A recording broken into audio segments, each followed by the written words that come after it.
ఉదయకాల ప్రార్థన. సర్వోన్నతమైన స్థలములలో ఆసీనుడివై ఉన్న మా ప్రియ పరలోకపు తండ్రి, మీ యొక్క అద్వితీయ నామాన్ని బట్టి మీకు స్తుతులయ్యా, స్తోత్రాలు, కృతజ్ఞత అర్పణలు చెల్లిస్తున్నాము తండ్రి.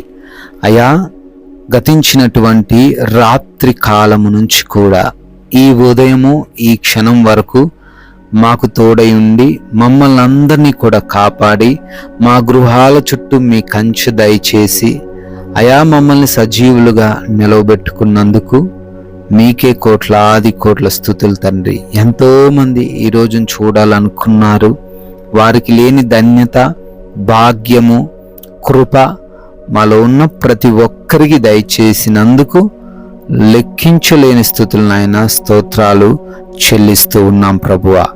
ఎస్ లార్డ్, వివేకి అయిన వాడు మౌనముగా ఉండును అని సామెతల గ్రంథం 11వ అధ్యాయం 12వ వచనంలో నాయన మీ వాక్యం సెలవిస్తున్న రీతిగా ఈ రోజున మీ మౌనంగా ఉండాలి అని సెలవిస్తున్నారు ప్రభువా.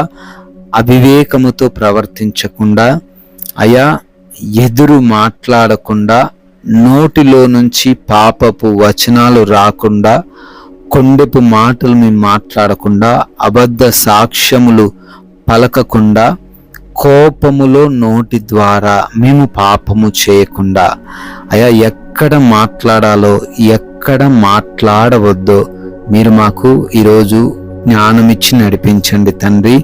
అవివేకంగా ఎవ్వరు కూడా ప్రవర్తించి సమస్యల్లో పడకుండా, శోధనలో పడకుండా సహాయము దయచేయండి. వివేకముతో అయా జీవించే కృప ప్రతి ఒక్క బిడ్డకు ఈ రోజున మీరు దయచేయమని బ్రతిమాలుకుంటున్నాం ప్రభువా. ఎస్ లార్డ్, ఎంతోమంది ప్రతిరోజు ఈ ఉదయకాలంలో ఈ ప్రార్థనలో ఏకీభవిస్తున్నారు తండ్రి. అందరిని బట్టి కూడా అడుగుతున్నాము అయా, ఈ ప్రార్థనతో వారి యొక్క దినమును ప్రారంభిస్తూ ఉండంగా వారి యొక్క రోజంతటిని ఆశీర్వదించండి తండ్రి.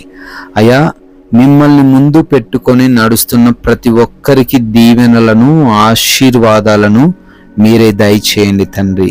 చేస్తున్న ప్రతి విధమైన ఆలోచనలో సఫలతను దయచేయండి. ఎదురవబోతున్న ఆటంకాలను ఎదిరించగలిగినటువంటి సామర్థ్యమును, మనో నిబ్బరమును మీరు దయచేయండి ప్రభువా.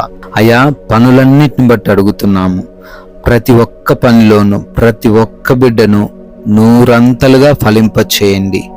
ఎవరు బద్ధకంగా లేకుండా, ఎవరు కూడా అయా అనాలోచితమైన నిర్ణయాలు తీసుకొని నష్టపోకుండా, అయా ప్రతి ఒక్కరు కూడా జ్ఞానము కలిగి వారి వారి పనుల్లో ఆశీర్వదింపబడ్డానికి సహాయము దయచేయండి.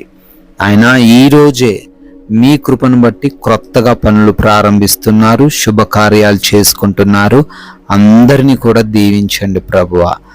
ఆగిపోతున్న పనులు కూడా మీ కృపను బట్టి నూతన పరచబడే సహాయము దయచేయమని అడుగుతున్నాము తండ్రి. అదేవిధంగా అయా మా ప్రయాణాలు ప్రాముఖ్యంగా దీవించండి. మేము అనేక ప్రాంతాల గుండా ప్రయాణించబోతూ ఉండంగా, అనేక వాహనాల మీద వెళ్ళబోతూ ఉండంగా అయా మాకు మీ రక్షణ సహాయము దయచేయండి. ఎటువంటి అపాయాలు, ప్రమాదాలు, ఇబ్బందికరమైన పరిస్థితులు ఎవ్వరికీ కూడా జరగకుండా క్షేమముగా, సురక్షితముగా ప్రయాణించే సహాయము దయచేయండి నాయన. రిపోర్ట్స్, చెకప్స్, ఆపరేషన్స్, డెలివరీస్ అన్నిటిలో మీరు తోడై ఉండండి. మీ స్వాధీనపరచుకొనండి, అనుకూలంగా మార్చండి తండ్రి. అయా, ఎవరైతే ఎగ్జామ్స్ రాస్తున్నారో, ఇంటర్వ్యూస్కి వెళ్తూ ఉన్నారో, చదివినవి అన్నీ కూడా జ్ఞాపకం ఉంచుకునే కృప చూపించండి. క్వాలిఫై అవ్వడానికి, సెలెక్ట్ అవ్వడానికి సహాయము దయచేయండి ప్రభువా. నాయన, ఎవరు ఆకలి బాధతో లేకుండా, ఎవరు అనారోగ్యంతో, ఆర్థికపరమైన కష్టాలతో ఇబ్బందులు ఎదుర్కొనకుండా ప్రతి ఒక్కరి జీవితంలో సమృద్ధిని దయచేయండి, సంతోషాన్ని దయచేయండి. గొడవలు, విభేదాలు, మనస్పర్ధలు ఏవి మేము కలిగి లేకుండా ప్రశాంతంగా, నెమ్మదిగా అయా సాక్ష్యము కోల్పోకుండా ఉండడానికి కృప చూపించండి నాయన. అపవాది చిక్కుల్లో పడకుండా, లోక మాయలో పడకుండా మీరు మాకు అనుగ్రహించిన ఈ విలువైన సమయాన్ని వ్యర్థమైన వాటికిచ్చి కాలయాపన చేయకుండా మా అందరికీ వాక్య జ్ఞానము దయచేయండి ప్రభువా. అయ్యా, మీరు చూపిన కృపను బట్టి, దయను బట్టి మరొక సంవత్సరంలోకి ప్రవేశించి ఈరోజు బర్త్డేలు, యానివర్సరీలు అనేక మంది బిడ్డలు సెలబ్రేట్ చేసుకుంటున్నారు. వారందరినీ, వారి కుటుంబాలను బహుగా దీవించండి, ఆశీర్వదించండి. అయ్యా, మేము కూడా నోరు తెరిచి ఒక్కరికైనా మీ నామాన్ని ప్రకటించి రాజ్య వ్యాప్తిలో మా వంతులుగా మమ్మల్ని పాలిభాగస్తులు చేసుకొనమని ప్రేమ కలిగిన యేసుక్రీస్తు వారి నామంలో ఈ ప్రార్థన అడిగి వేడుకొని పొందుకొని ఉన్నాము తండ్రి. ఆమెన్.